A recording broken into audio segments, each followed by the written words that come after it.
Yo, what's up guys? We're gonna talk about how can you make a successful guild. There's actually 5 steps to making a successful guild, and these steps are almost crucial, like to become successful as a guild. At this point, I think we can say that we're successful. I will quickly show up the ranks. So we're currently ranked 3. In the last 2 months we got into top 10 all the time, and we got ranked 2 multiple times. We got ranked 3 this week, and we are really doing well overall. So we are basically one of the top 5 guilds almost. I would say top 10, but lately we have only been in the top 5, so kind of depends on what time you take. But hey, there are actually 5 basic steps that I want to go through to make your guild successful. Basically, the first step is you need to have a good name. The name is actually pretty important. I mean, you could put in anything, really, but it needs to be something that people can relate to. That is like an easy name that pops up in your head when you get a little bit more well known. Like, for example, at the start you're kind of unknown, right? So it doesn't really matter what your guild name is, but when you get better, you will get noticed by other guilds that are been in the top 50. Let's say top 50. You will be noticed, and they will start knowing the name. So if you have a really ridiculous name, people won't notice you, and that would be bad, because basically what your name does, especially when you're at the point where you're climbing up and people notice that you're in the top 30 all the time or in the top 50, that name is actually doing the marketing for you.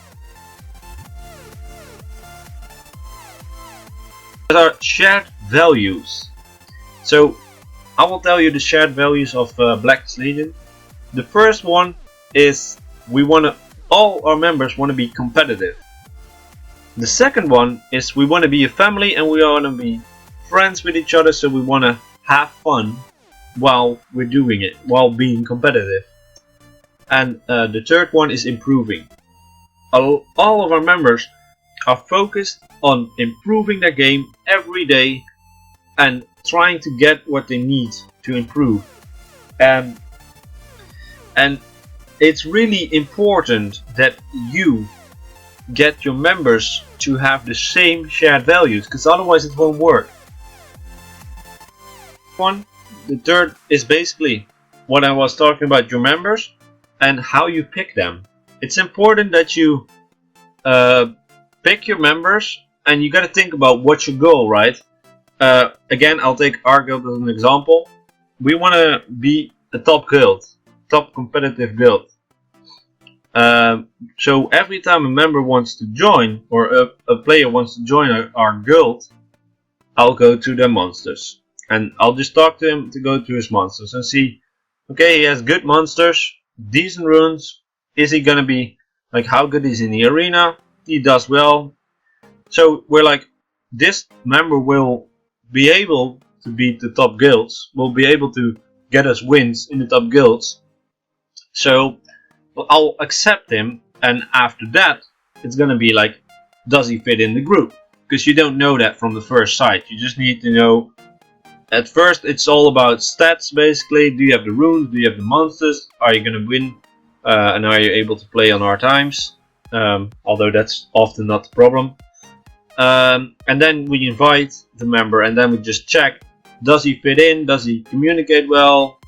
Does he like it? Often it basically goes out of himself, because if he doesn't like it, he will leave very soon. If he does like it, he will stay probably. So it's really something that doesn't really take much time, but it's something you gotta consider. And if they're members, which you will find quite a lot, there are a lot of players that have a lot of good monsters, but they don't really have the runes yet. And you gotta see the potential in such players, and that you cannot see that from their account. A little bit, but you gotta know if the guy is willing to put in the farm, willing to put in the effort to get all the runes he needs, and If after 2 months you don't see any improvement on the guy, it's probably not gonna be the best member, because he's not really improving enough to be competitive, even though he has all those awesome 5 stars. But you gotta see the potential. I mean, a pretty good example is Lozalos.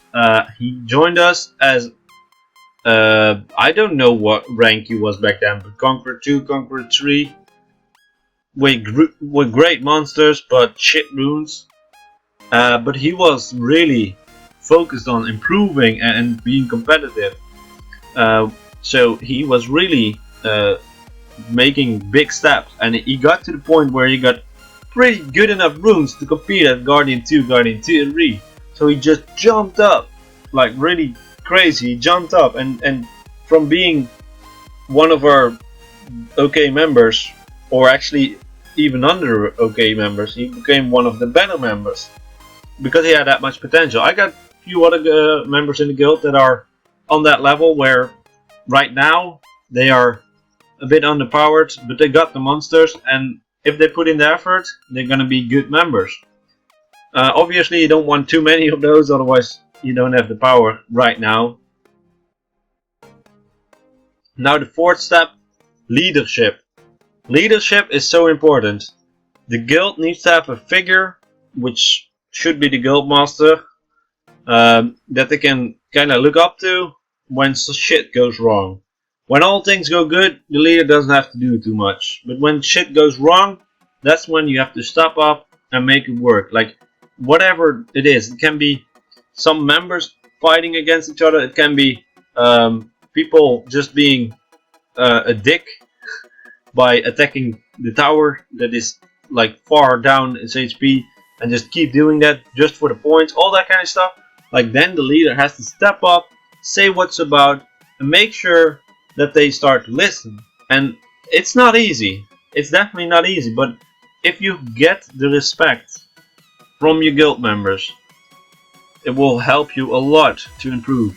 But it's really important that people start asking for feedback, and it's good if you're having the respect of your members, that they start to listen. If they don't respect you, then you can better get them out of the guild, because a member that disrespects you, it's gonna be, even if it's the best member you have right now, if like it's a Guardian 3 player that wins all the time, if he doesn't respect you and he's just doing whatever he wants, he's not gonna benefit the guild that much, because he's just attacking the +3 towers, even if they're already dead. Well, you need to, you know, I mean, there are not that many players that are that stupid, to be honest, but hey, you need to have them to do what you want as a guild leader to achieve the goals, and they need to understand that. And the last thing, the fifth and last step you have to take to have a successful guild is communication. So communication in the game, to be honest, at a top guild it's not going to be enough. You need to have more communication between that, especially on times when you cannot play the game. It's really handy to have the line. We got line as a chat app outside of the game, and there's where our guild chat is, right? So we discuss everything there. We got a line app for the guild chat, and we got a guild war info, so we don't get 100 messages on the guild war info, but just the important stuff. And in the chat we can do whatever, but we also talk about improvements. And basically what I want to say about that is that it is so important to have a chat system outside the game, because if you don't, it's going to be so hard to coordinate stuff, and you do have to coordinate a lot.